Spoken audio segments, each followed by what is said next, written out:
Hello everyone, welcome to a new process video today, and I'm working on another layout in my autumn kit series, and I have my photos chosen and I have them where I think I want them to be, but I have an empty 4x6 pocket and an empty 3x4 pocket, so I have to find cards for those.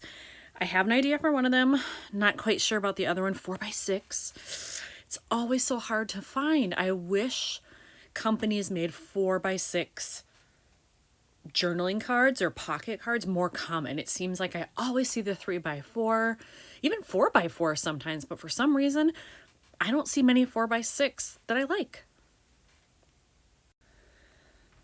Now, before I go looking for my pocket cards in my kit, I do want to say too that this whole album is one day. If you've been watching this series, you know this, but it's one day in October of 2020. Think about the date now.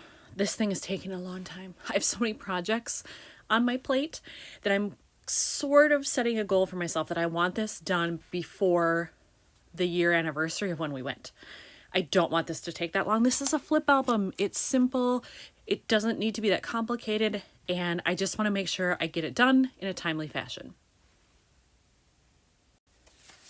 I have picked out this card for the 3x4 pocket, and I had actually considered using this one on a previous layout and didn't. I decided to hold it, and I'm so glad I did because it matches super well with my sweater that I'm wearing here. And it's even not too far off from the sky here. They're definitely not the same, but they're not that far off that it's glaringly obvious. So I think I'm definitely going to use this one over here. Plus, it allows me to journal if I want to. Now, if I find a card here that has journaling space, that might change what I do, but I could put an embellishment in there as well, but we'll see what happens. So I just got a pleasant surprise. When I went through my kit, I totally forgot that Allie Edwards had been having a clearance sale on some stuff, and this was in there. And so I purchased it because it was perfect. I love the sentiment, not really knowing would I be able to use it, for this year, would I hold it for later, but I put it in this kit and then forgot about it. So I'm so happy that when I was rifling through there, I found it. It's like it's brand new to me. So I think I want to use this one because you can see, like, I have black pants on, hers are very dark. Having a black background, it is pretty dark compared to the rest of this, but I think I can get away with it here because the print is such a good match for the trees. So I think I'm going to roll with it. I think I want to add something to that card, obviously not in this area, but maybe something up top, just to add to sort of the woodland theme, the autumnal theme. So I've pulled out a bunch of the stuff that I have here, just to see what will work. I'm sure I'll end up using some phrases, but these other things, I don't know. We'll see how they play out once I take a look at what's all in there. When I pulled out these die cut pieces and labels, I found this in there.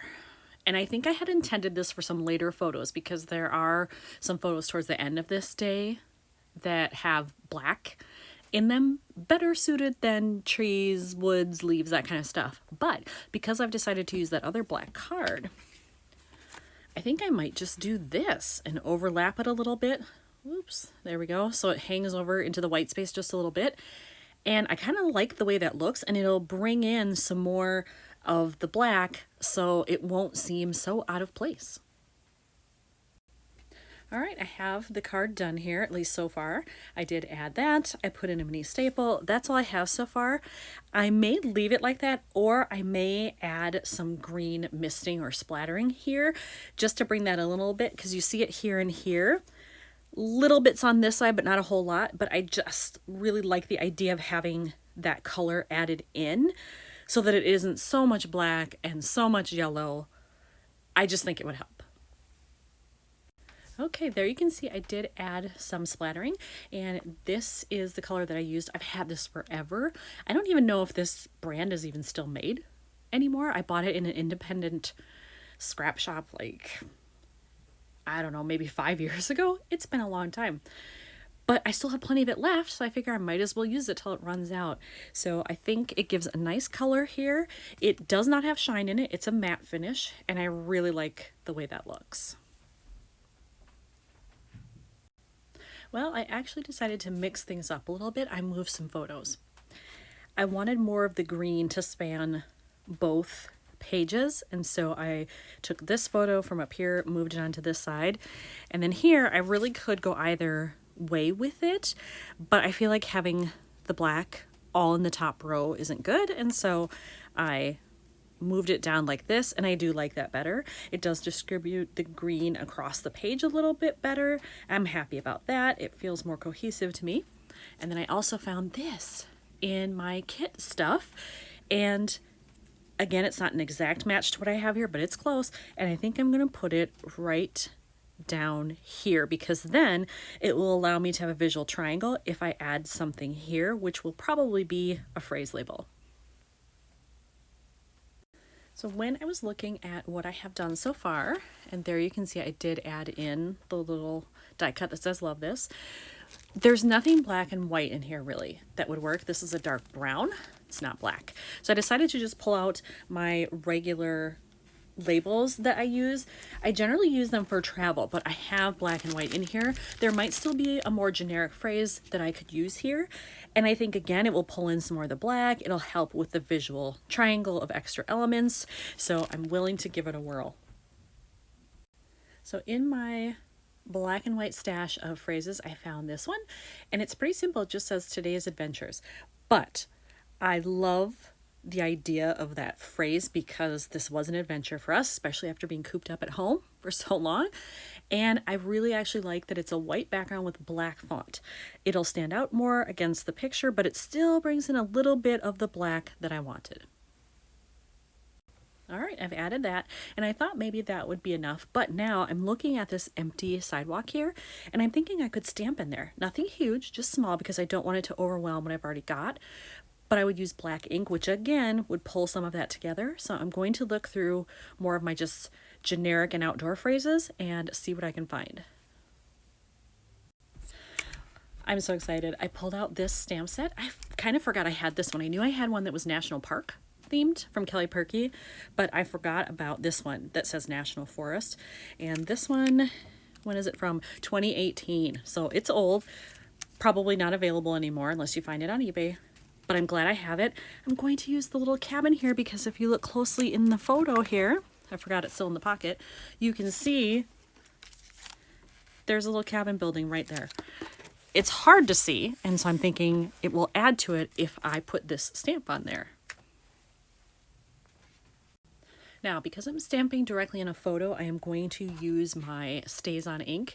And I do have to say I recently got refill ink for it and added it in, and I haven't tested it since I did that.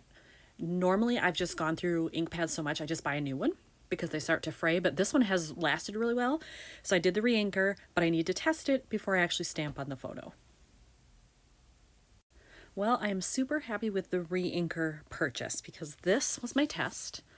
It looked great, so I thought, all right, I'm ready to go onto a photo. And that's how it came out on the photo. It looks so much better than before I did the ink. Clearly it was running out and I just waited too long. So I'm really glad that I bought that re-inker and decided to use it. All right, here's the completed layout with everything in the pockets. I'll lift up so you can get a little bit of a close-up view there. And before I go, I have to ask two questions. Number one, do you stamp a lot on your layouts? I tend to do it. I just like the way it looks. And then number two, do you use re-inkers for your ink? I generally haven't in the past, but this is making me more excited to try it with some other inks that I have because it seems like it works really well. And obviously it's cheaper than buying a whole new stamp pad. So let me know what you think. And thanks for watching.